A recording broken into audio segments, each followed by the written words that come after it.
नमस्कार, मैं हूं सौरभ शर्मा। अब से ठीक 11 घंटे के बाद काशी की ज्ञानव्यापी मस्जिद का फाइनल सर्वे शुरू होगा। कल तीसरी बार ज्ञानव्यापी के अंदर कैमरा जाएगा, वीडियोग्राफी होगी। कल ही फाइनल रिपोर्ट तैयार होगी, जिसे एक दिन बाद कोर्ट में पेश किया जाएगा। कल प्रधानमंत्री नरेंद्र मोदी भी यूपी में होंगे। मुख्यमंत्री योगी आदित्यनाथ के साथ प्रधानमंत्री मोदी की एक नहीं बल्कि दो मीटिंग्स हैं। प्रधानमंत्री ने ज्ञानव्यापी पर कोई बयान नहीं दिया है, लेकिन ओवैसी बार बार ज्ञानव्यापी सर्वे में मोदी को घसीट रहे हैं। सवाल है क्यों? क्या मोदी का नाम लेकर ओवैसी अपनी सियासत करना चाहते हैं? सवाल यह भी है कि ज्ञानव्यापी सर्वे से फायदा किसे होगा? सर्वे की शुरुआत कोर्ट के ऑर्डर से हुई है, लेकिन इसके सियासी एंगल में भी बहुत फायर है।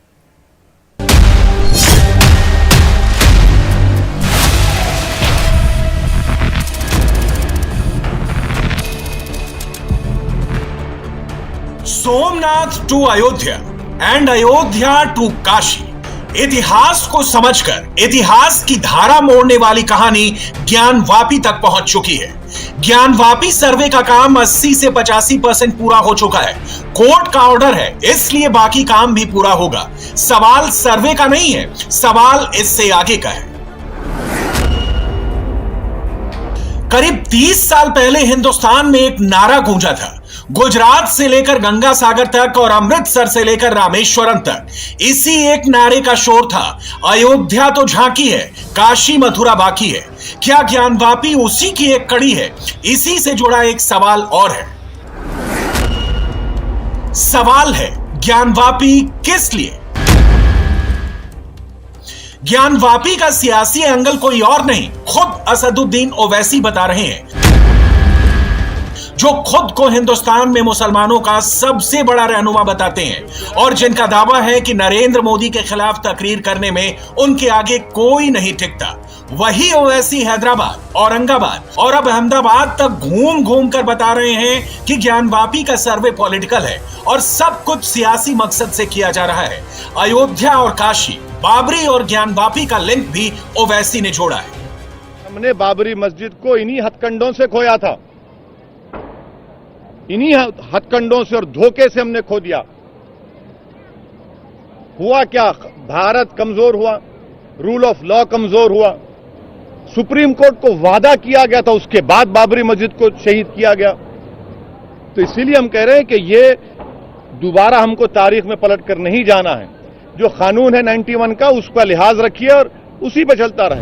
पूरे देश को, विश्व को झूठ बोला गया था कि बाबरी मस्जिद को किसी एक बादशाह ने मंदिर को तोड़कर बनाया था।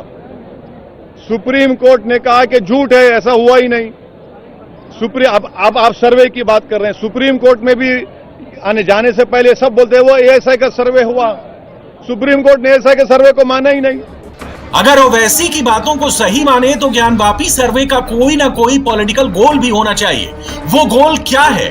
ज्ञानवापी में अगर मोदी की पार्टी के लिए सत्ता की चाबी है तो उस चाबी से कहां का ताला खुलेगा? हिंदुस्तान में अगला बड़ा इलेक्शन 2024 का है। उससे पहले कम से कम 12 राज्यों में चुनाव होने वाले हैं। इसी साल यानी 2022 में गुजरात और हिमाचल में चुनाव है। इन दोनों राज्यों के अलावा जम्मू कश्मीर में भी इसी साल चुनाव की संभावना बन सकती है। 2023 की बात करें तो 23 में कुल 9 राज्यों में इलेक्शन है। ये राज्य हैं राजस्थान, मध्य प्रदेश, छत्तीसगढ़, कर्नाटक, तेलंगाना, त्रिपुरा, मेघालय, नागालैंड और मिजोरम। हिमाचल प्रदेश में 31 मई को नरेंद्र मोदी अपना पॉलिटिकल कैंपेन शुरू करने जा रहे हैं। शिमला की रैली में ही मोदी प्रधानमंत्री पद पर 8 साल पूरा करने की सालगिरह मनाएंगे। हिमाचल प्रदेश में अदला बदली वाली सरकार चलती है, लेकिन बीजेपी को लगता है कि मोदी मैजिक से उत्तराखंड की तरह हिमाचल प्रदेश में भी बीजेपी की सरकार रिपीट हो सकती है। राजस्थान, एमपी, छत्तीसगढ़, कर्नाटक, त्रिपुरा, जहां जहां इलेक्शन है वहां वहां सियासत का टेम्परेचर अप हो रहा है। राजस्थान में रामनवमी और हनुमान जयंती जुलूस पर पत्थरबाजी से कम्युनल टेंशन आई है। मध्य प्रदेश में बुलडोजर मॉडल पर चर्चा गर्म है। कर्नाटक में हिजाब और नकाब के बाद हलाल का मुद्दा गर्म हुआ। त्रिपुरा में अभी अभी सरकार बदली गई है। बिप्लब देव के बाद माणिक साहा नए सीएम बने हैं। त्रिपुरा में मोदी की सियासी दुश्मन ममता बनर्जी एक्टिव है। त्रिपुरा ही एक ऐसा स्टेट है जहां ममता को लगता है कि बंगाल के बाद वहां उनकी सरकार बन सकती है। राजस्थान, एमपी और छत्तीसगढ़ में कांग्रेस का बड़ा दांव लगा है। गुजरात में ओवैसी ने पब्लिक मीटिंग शुरू की है, लेकिन इन सभी राज्यों से ज्यादा हलचल है यूपी में मोदी के चुनाव क्षेत्र वाराणसी में, जहां ज्ञानवापी मस्जिद में पहली बार वीडियो कैमरा घुसा और 29 साल 4 महीने 10 दिन बाद पहली बार बंद तहखाने के ताले खोले। ज्ञानवापी से क्या 22 और 23 के चुनाव नतीजे जीते जा सकते हैं? क्या ज्ञानवापी बीजेपी के लिए चुनाव जीतने का टेम्पलेट बनेगा? इन सवालों का जवाब जानने से पहले यह जानना जरूरी है कि ज्ञानवापी का ताला खुला तो क्या क्या मिला। ऑन कैमरा कोई नहीं बताता, लेकिन ऑफ कैमरा कई चीजें पता चल रही हैं। ज्ञानवापी की दीवारों पर त्रिशूल के निशान मिले, त्रिशूल के साथ नाग की तस्वीर दिखी। ज्ञानवापी की दीवार पर कमल का फूल दिखा। ज्ञानवापी के खंभों पर स्वास्तिक का चिन्ह दिखा। ज्ञानवापी के तहखाने में कलश के चिन्ह मिले। तहखाने में मगरमच्छ की सुंदर कलाकृति दिखी। ज्ञानवापी का सर्वे करने वाली टीम के साथ मस्जिद के अंदर जाने वाले आरपी सिंह ने इंडिया टीवी पर बहुत बड़ा खुलासा किया। उसमें जो मूर्तियों का मिलना है, कलश का मिलना है, मंदिर के ऊपर जो कलश बने हैं उसके बहुत सारे सबूत वहाँ पे पड़े हैं। और मूर्तियाँ जो पड़ी है तहखाने में, वहाँ पे खंभे पर मूर्तियाँ मिली हैं। उस पर बहुत सारे जो प्रतीक चिन्ह हिंदुओं के होते हैं, जैसे स्वास्तिक है, ओम है, या और भी बहुत सारे चिन्ह हैं, कमल की पंखुड़ियाँ हैं। तो यह सब का सब हर एक इंच पर मौजूद है।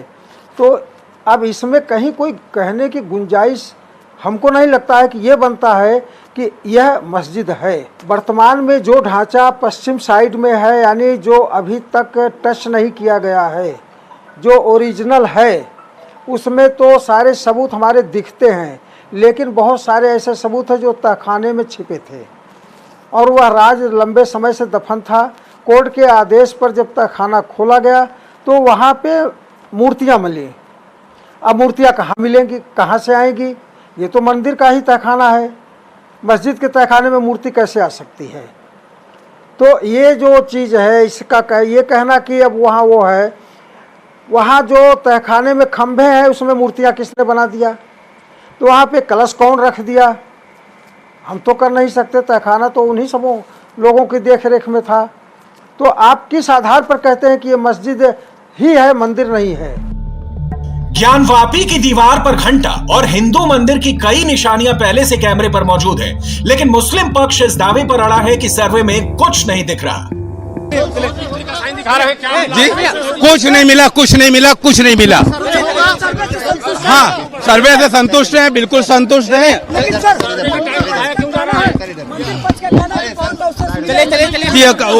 वो गलत कह रहे, गलत कल होगी। आज कंप्लेंट नहीं हुआ, कल भी होगी। अरे कल भी होगी भी, कह रहा हूँ कल भी होगी बस।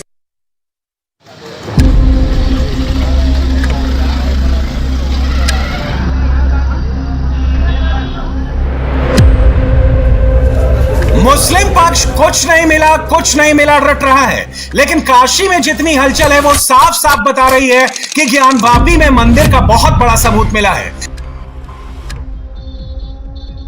खबर है कि ज्ञानवापी मस्जिद के गुंबद के नीचे मंदिर के मंडप मिले हैं। इसे इस तरह एनिमेशन के जरिए समझिए। सर्वे टीम ने ज्ञानवापी की छत पर चढ़कर दीवारों को देखा। गुंबद पर जाने के लिए पश्चिमी दीवार की तरफ बने एक दरवाजे का ताला खोला गया। मस्जिद के 3 गुंबद ऊपर से दिखते हैं। सर्वे टीम ने जब गुंबद की वीडियोग्राफी करनी शुरू की तो उन्हें गुंबद के अंदर भी गुंबद दिखाई दिए। हिंदू पक्ष का मानना है कि ये प्राचीन मंदिर के मंडप हैं। दोनों गुंबदों के बीच 5 फीट की दूरी है। बाहरी गुंबद और अंदर वाले गुंबद का आकार अलग अलग है। ज्ञानवापी में मिल रहे सबूतों के बारे में ओवैसी को भी अंदाजा है। यहां मंदिर तोड़कर मस्जिद बनाई गई और हिंदुओं का दावा मजबूत हो रहा है। यह समझकर ही ओवैसी नया पैंतरा चल रहे हैं। वो 1991 के कानून का हवाला दे रहे हैं जो कहता है कि 15 अगस्त 1947 को जो मंदिर था वो मंदिर ही रहेगा, जो मस्जिद था वो मस्जिद ही रहेगा। 1991 का जो कानून बनाया गया उसमें कहा गया कि मस्जिद हो, मंदिर हो, गिरजाघर हो, कोई भी हो, जो 15 अगस्त 47 को जो थी वो रहेगी, ना उसका नेचर और कैरेक्टर बदला जाएगा। और इसी बात को कानून को सुप्रीम कोर्ट ने बाबरी मस्जिद राम मंदिर के टाइटल सूट में कहा कि ये कानून सेक्युलरिज्म और बेसिक स्ट्रक्चर का हिस्सा है, तो किस बुनियाद पर आप सर्वे करा रहे हैं भाई? इसीलिए हम कह रहे हैं कि हम उस कोर्ट के फैसले को, उससे हमारा इख्तलाफ है, उस कोर्ट के फैसले से हमारा, और अब सुप्रीम कोर्ट में मामला गया है। अब देखते सुप्रीम कोर्ट इस पर क्या फैसला लेता है। कानून अपनी जगह ठीक है, लेकिन ज्ञानवापी मस्जिद ही है, ऐसा बिल्कुल नहीं है। 1991 में जब नरसिम्हा राव सरकार ने प्लेस ऑफ वर्शिप एक्ट कानून बनाया, उस साल भी ज्ञानवापी में श्रृंगार गौरी की पूजा हुई थी, और उससे पहले हर साल नवरात्र में यहां श्रृंगार गौरी की पूजा होती थी। यानी ज्ञानवापी मस्जिद है तो मंदिर भी है, इस तथ्य से कोई इनकार नहीं कर सकता। 91 से पहले क्या होता था? ये एक बार होता था ना, मेहराब के पीछे। आप कैसा बदलेंगे उसको? आप देखिए, आप ये बदलना क्यों चाह रहे हैं? आपका मकसद क्या है? आपकी नीयत में इखलास नहीं है। आप इस देश को दोबारा उस माहौल में झोंकना चाह रहे हैं जो मेरी जनरेशन तबाह बर्बाद हो गई। दंगे फसादात हुए, घर बर्बाद हुए, जेलों में लोग सड़ते रहे पोटा के और बाद में टाड़ा कानून में। हम नहीं चाहते कि दोबारा वो माहौल पैदा हो। और सबसे बड़ा सवाल यह है कि देश के प्रधानमंत्री को अय्यूब पटेल की बेटी के आंसू में भावुक हो गए प्रधानमंत्री। और जब ये कानून 91 का कानून है, प्रधानमंत्री क्यों नहीं बोलते? आप सरकार में हैं, पार्लियामेंट का बनाया हुआ कानून है, तो संवैधानिक जिम्मेदारी पहले प्रधानमंत्री की है कि वो अपनी चुप्पी को तोड़ और कहें कि उनकी सरकार 91 के कानून के लिए खड़ी है और ऐसा कोई तमाशा होने नहीं देगी। और वैसी ज्ञानवापी केस में बार बार नरेंद्र मोदी को खींच कर लाते हैं, जबकि हकीकत यह है कि जब से कोर्ट ने सर्वे कराने का आदेश दिया है, मोदी ने इस मुद्दे पर कोई दखल नहीं दिया है। मोदी कुशीनगर के रास्ते नेपाल जाने वाले हैं, जहां महात्मा बुद्ध की जन्मस्थली लुम्बिनी में वो बुद्ध पूर्णिमा का त्योहार मनाएंगे और बौद्ध भिक्षुओं के साथ वक्त गुजारेंगे। मोदी के कुशीनगर दौरे से पहले योगी आदित्यनाथ ने कुशीनगर में तैयारियों का जायजा लिया। कल मोदी और योगी की 2 मुलाकातें होनी है। पहली मुलाकात कुशीनगर में होगी, जब योगी प्रधानमंत्री मोदी का स्वागत करेंगे, और दूसरी मुलाकात लखनऊ में होगी, जब प्रधानमंत्री नेपाल से लौटकर 3 घंटे के लिए योगी के साथ रहेंगे। मोदी और योगी का फोकस एकदम अलग है। एग्जाम्पल देखना है तो योगी की टाइमलाइन देख लीजिए। 14 मई को योगी काशी में रहे और चौरी चौरा घटना की शताब्दी समारोह में हिस्सा लिया। 15 मई को योगी ने गोरखपुर में 144 करोड़ की परियोजनाओं का उद्घाटन और शिलान्यास किया। काशी और गोरखपुर दोनों धर्म नगरी हैं, लेकिन योगी ने यहां न्यू इंडिया, विकास, सड़क, बाढ़ सुरक्षा, रोजगार और 5 ट्रिलियन इकोनॉमी पर बात की। इस देश के यशस्वी प्रधानमंत्री आदरणीय श्री नरेंद्र मोदी जी ने 2024 तक देश की अर्थव्यवस्था को $5 ट्रिलियन का बनाने का एक बड़ा लक्ष्य देश के सामने रखा है। उत्तर प्रदेश देश की आबादी का सबसे बड़ा राज्य है। सबसे बड़ी आबादी उत्तर प्रदेश के अंदर निवास करती है। स्वाभाविक रूप से उत्तर प्रदेश से अपेक्षाएं होंगी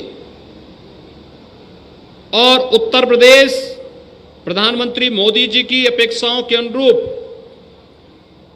अपनी अर्थव्यवस्था को एक नई ऊंचाई तक पहुंचाने में सफल हो सके, इसके लिए निवेश की संभावनाओं को आगे बढ़ाने के लिए हम सबको मिलकर के प्रयास करना होगा। धर्म को लेकर योगी का अप्रोच अलग है। ये हाल के दिनों में देखा, जिस वक्त पूरे देश में लाउडस्पीकर पर बवाल मचा था, योगी के एक ऑर्डर पर मस्जिदों से लाउडस्पीकर उतरे तो मंदिरों के लाउडस्पीकर भी बंद करा दिए गए। मस्जिदों के लाउडस्पीकर का वॉल्यूम कम हुआ तो मंदिरों के लाउडस्पीकर से होने वाला शोर भी कम करा दिया गया। दूसरा ऐतिहासिक कार्य उत्तर प्रदेश ने करके दिखाया। शासन ने अपेक्षा रखी कि सड़कें चलने के लिए होनी चाहिए। आस्था के स्थल धर्मस्थल होते हैं, सड़क नहीं हो सकती, और सड़क पर किसी भी प्रकार की धार्मिक गतिविधियां इस दौरान नहीं हुई हैं। यह भी एक बड़ी उपलब्धि उत्तर प्रदेश के नाम पर। इससे जब सरकार ने तय किया कि किसी भी धर्मस्थल पर माइक की ध्वनि उसके परिसर के बाहर नहीं आना चाहिए, 1 लाख से अधिक माइक या तो धर्मस्थलों से उतरे हैं या उनकी आवाज धीमी हो गई है और वे परिसर तक सीमित हो गए हैं। मोदी को और योगी को चुनाव जीतने के लिए धर्म के किसी एक्स्ट्रा सिंबल की जरूरत नहीं है। मोदी और योगी के साथ हिंदुत्व का टैग पहले से जुड़ा है। सोचने वाली बात है कि जिस पार्टी ने राम मंदिर का आंदोलन चलाया और जो अयोध्या में राम मंदिर बनवा रहे हैं, उन्होंने काशी में भव्य विश्वनाथ कॉरिडोर बनवाया, उनको वोट के लिए ज्ञानवापी की जरूरत नहीं है। फिर भी इस बात से किसी को इनकार नहीं होगा कि ज्ञानवापी का मसला अगर सुलझता है, अगर हिंदुओं को वहां पूजा का अधिकार मिलता है, तो फायदा मोदी और योगी का ही होगा। भारत के बैडमिंटन खिलाड़ियों ने आज थॉमस कप जीतकर इतिहास रचा, तो खिलाड़ियों को सबसे पहली बधाई प्रधानमंत्री नरेंद्र मोदी की आई। सबने कमाल कर दिया है sir, with all your support sir, thank you. Hindustan के जो स्पोर्ट्स की दुनिया का एनालिसिस करते हैं सर, ये लोग जरूर उनको कहना पड़ेगा सर कि इंडिया फाइनेस्ट स्पोर्टिंग विन है ये। जी sir, thank you sir, thank you for recognizing it sir, thank you so much किया है आपने सर। और मुझे खुशी आपको विशेष बधाई इसलिए है सर कि आप एक भी राउंड हारे नहीं है sir, thank you so much. आपको कब लगा क्या लगा इस समय जैसे मुंह चाय बने खेल है भी काफी दिनों का लंबा मित्र और बड़ा होकर रखना, क्या लगा कब लगा आप कहाँ पहुँचेंगे? सर आई थिंक हम लोग जिस दिन हम लोग क्वार्टर्स जीता सर, उस दिन हम लोग ने डिसाइड किया कि हम तो एंड तक फाइट करेंगे ही करेंगे सर, हम जीत के ही वापस जाएंगे। तो पूरा टीम ने बहुत मेहनत किया है सर, पूरा टीम ने ये एक सोचा कि बस हम एंड तक फाइट करेंगे और जीत के ही वापस जाएंगे सर। मुझको अल्मोड़ा की बात भी नहीं खिलानी पड़ेगी। जरूर मैं लेके आऊंगा।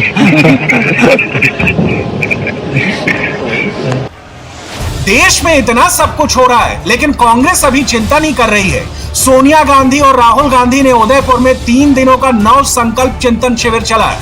उम्मीद थी कि यहां से कांग्रेस कोई नया चिंतन निकालेगी। पहले दिन पुराने कांग्रेसी नेताओं से कर्ज उतारो का आह्वान हुआ, लेकिन तीसरा दिन आते आते मोदी विरोध का पुराना टेप बजने लगा। आज हिंदुस्तान के युवा को रोजगार नहीं मिल सकता है। नरेंद्र मोदी जी ने 2 करोड़ युवाओं को रोजगार देने की बात की। आज अनएम्प्लॉयमेंट आज से ज्यादा कभी नहीं रहा है, और ये उनके आंकड़े, हमारे आंकड़े नहीं है। क्यों? क्योंकि जो रीढ़ की हड्डी है, जो रोजगार पैदा करती है, उस रीढ़ की हड्डी को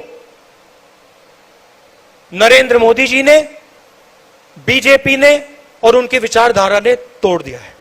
कांग्रेस पार्टी 2 अक्टूबर से पूरे देश की पदयात्रा शुरू करेगी। कन्याकुमारी से कश्मीर तक होने वाली इस पदयात्रा का ऐलान सोनिया गांधी ने किया। इस पदयात्रा की अगुवाई राहुल गांधी कर सकते हैं, लेकिन अभी तक इसका आधिकारिक ऐलान नहीं किया गया है। कांग्रेस ने केंद्र की सत्ता में आने पर ईवीएम बंद करके बैलेट पेपर से चुनाव कराने का चिंतन किया है, लेकिन वो सत्ता में कैसे लौटेगी, इसका रोड मैप क्लियर नहीं है। सोनिया, राहुल और प्रियंका की पार्टी अपने दम पर सिर्फ 2 राज्यों में सरकार चला रही है। एक है राजस्थान और दूसरा है छत्तीसगढ़। 24 से पहले इन दोनों ही राज्यों में चुनाव होने वाले हैं। अगर कांग्रेस यहां हारी तो भारत सचमुच कांग्रेस मुक्त हो जाएगा। मोदी, योगी और अमित शाह की बीजेपी परफेक्ट इलेक्शन मशीन है। ज्ञानवापी सर्वे जैसी चीजों से जो एनवायरमेंट तैयार होता है, बीजेपी उसका इस्तेमाल करना जानती है। कांग्रेस की दिक्कत है कि वो इनसे मुंह फेर लेती है, इसलिए चुनाव आने पर वो कहीं टिक नहीं पाती। इंडिया टीवी हर वक्त हर जगह डाउनलोड करने के लिए सर्च करें India TV news Google play store या ऐप स्टोर पर।